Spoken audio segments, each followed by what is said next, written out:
Ken, and welcome back for the 5th battle report before the holidays. It will be a rematch, a third rematch in fact, against Javiers Casa Doom for Balin's Expedition. This game, there were a lot of funny moments. Specifically, there were two models which I'll be putting notes on that were truly the MVPs of the game. So hopefully you guys enjoy the game. So guys, here's my 600 point army. As you guys can see, the leader is Druzhag. In his warband, he has 4 giant spiders, a bat, a marauder, and 6 goblins. 2 of them are armed with spear. Moving to the second warband is a fury shaman. He has 6 goblins, 2 have spears. The third warband is led by Groblog. He has 2 black shields, 1 has a spear, 2 prowlers, 3 spear goblins, and 4 shield goblins, and a marauder. Lastly, it is a black shield captain. In his warband are 3 prowlers, 4 spear goblins, another black shield, and 4 goblins. So that's my 600 point army. So guys, here is Javier's 600 point Balin army. As you can see, it is the same list as before. So it's led by Balin. He has 4 Iron Guard, 3 Khazad Guard, 4 Dwarf Warriors, a banner, and 2 Vault Warden teams. Then Flowey with 6 Dwarves with bows, 4 Dwarves with shields, and the Shield Bearer with 4 Dwarves with shields. That's his 600 point army.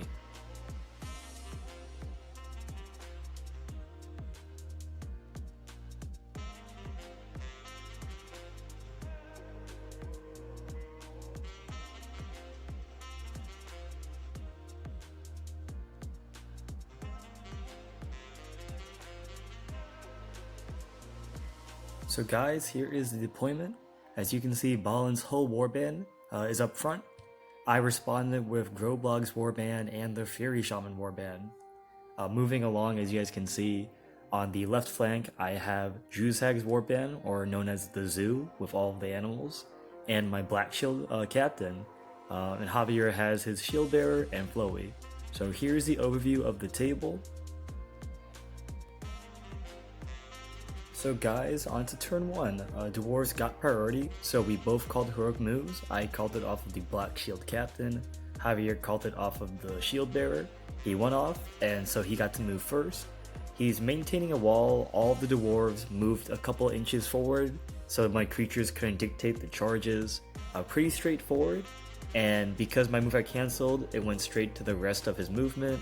As you guys can see, he simply walked up all the dwarves a couple inches, maintaining that strong shield wall formation. So on to Goblin turn 1 movement. So on to turn 1 for Goblin movement. On the right flank, as you guys can see, I kind of shuffled a few inches back as I wasn't ready for combat.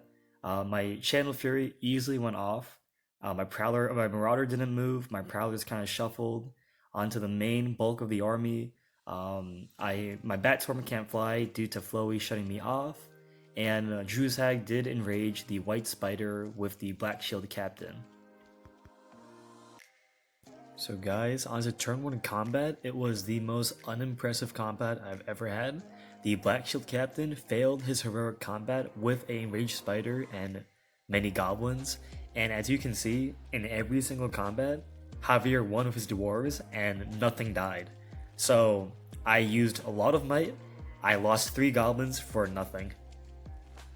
So guys, on to turn 2. Dwarves got priority once again, so I called a heroic move with Druzhag.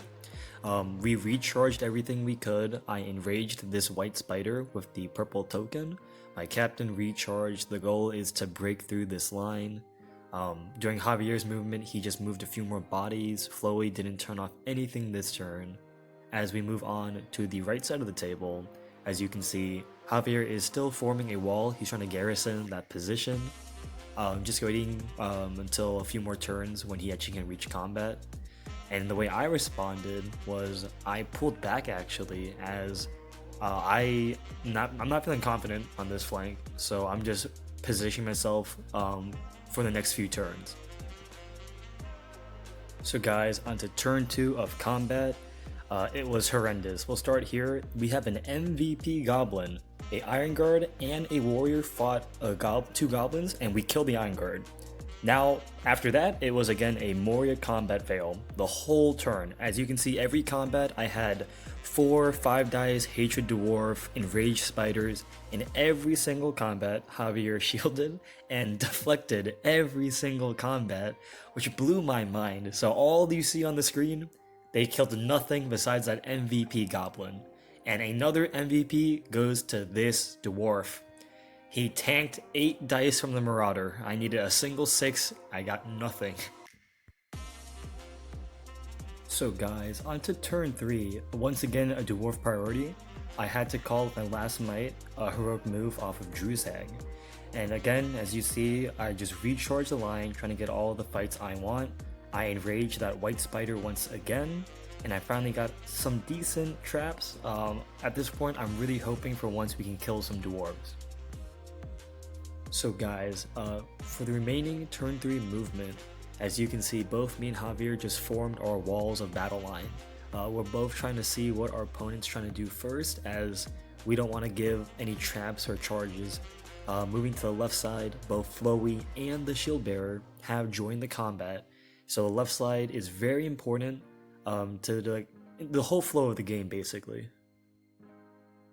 So guys, turn 3 combat, it was finally a Moria success. We'll look down Flowey and of course the shield bearer both killed the goblin they were engaging, that was a given. But as we move along, every other combat went really well.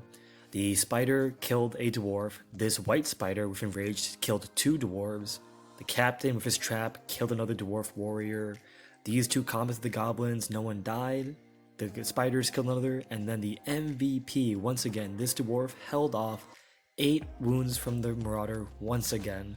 But it was a very good turn for Moria. Okay guys, on to turn 4, Dwarves got priority once again. 2 heroic moves are called, one from Groblog and one from Flowey. Javier won the roll-off, so Flowey moved up the Dwarven line again to stop my zoo from getting any charges I wanted.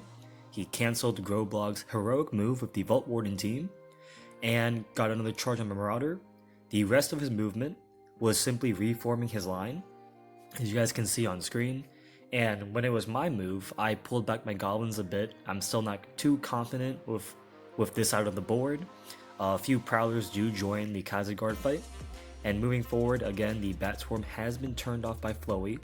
One spider is now heading towards the other flank, and Druzhag does enrage the spider once again, hoping to break a hole through this dwarf line. So that's the end of the movement. Okay guys, on to turn 4 combat. We'll start here. A Khazad guard killed a goblin. Right next to it, the prowler and a spear support did kill another Khazad guard. The marauder lost his fight against the warrior.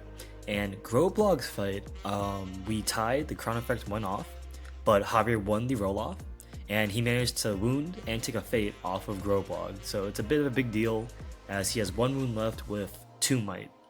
Moving along, this side was a better success for Moria. However, this dwarf is literally the MVP.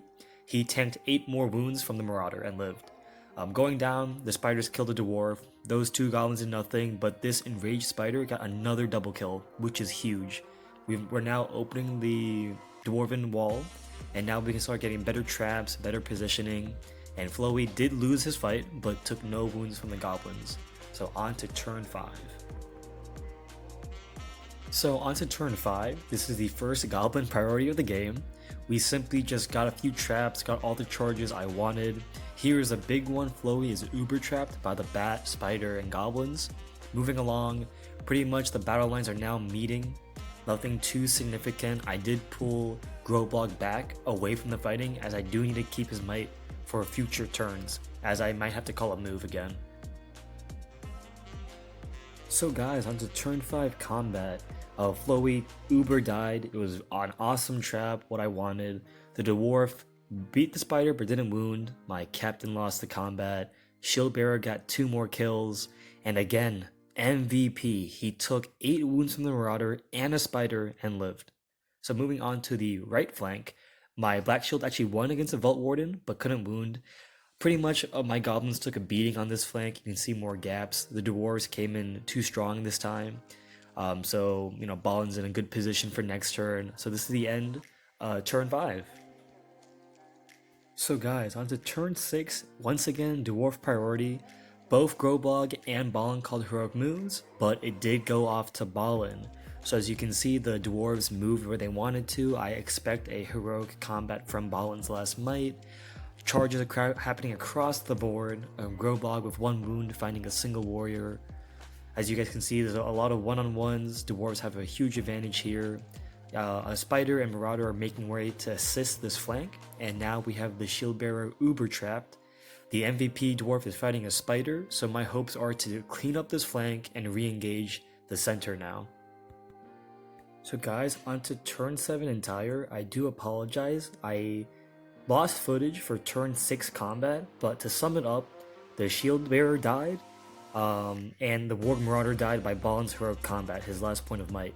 So onto turn 7, what you're watching right now is the combat. So essentially, Grobog lived.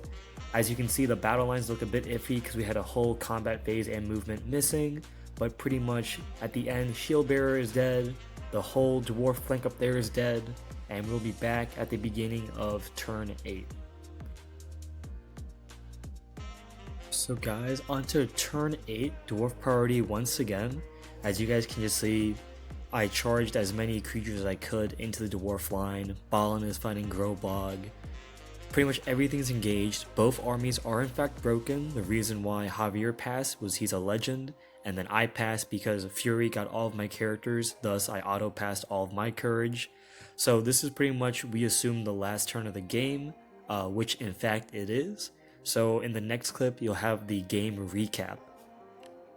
Okay guys, onto the game recap itself. So I won't go through it. Balin killed Grobog, a few dwarves died, a few goblins died. Both armies were broken, so we rolled a 1, thus the game did end. So the final score was a 4-1 in favor of the dwarves. So the Moria winning streak has ended. So this battle was Lords of Battle, which meant we had to keep a tally of wounds. Javier, I believe, did about 31 wounds, and I did about 21 or 22.